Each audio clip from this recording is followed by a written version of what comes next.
He just told me that's an Air Canada receipt. It doesn't apply to United, and we would have to pay for bags. Rob Eadson knew he'd need to bring a lot of stuff on a family trip to San Diego, traveling with his wife and young son. Like, it looks like we have bags included.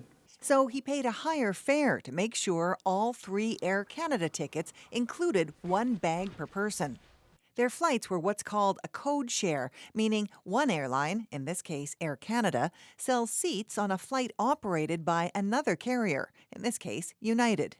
But when they checked in, the United agent said Eadson had to ante up for all 3 bags again, even though he had proof he'd already paid.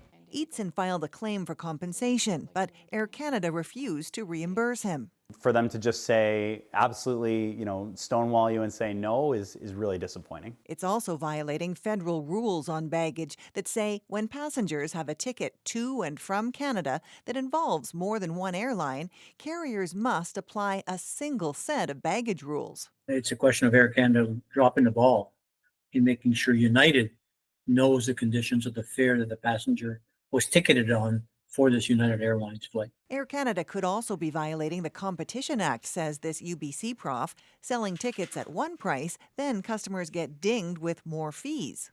If that information doesn't match their expectation, this constitutes potentially hidden pricing, false advertising, deceptive marketing. Those are all within the same vein. Eadson says his family enjoyed their trip to San Diego, and after Go Public contacted Air Canada, he got an unexpected refund from United.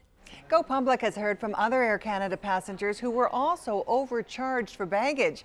Air Canada says its policy is to abide by all regulations, and those charges were all in error.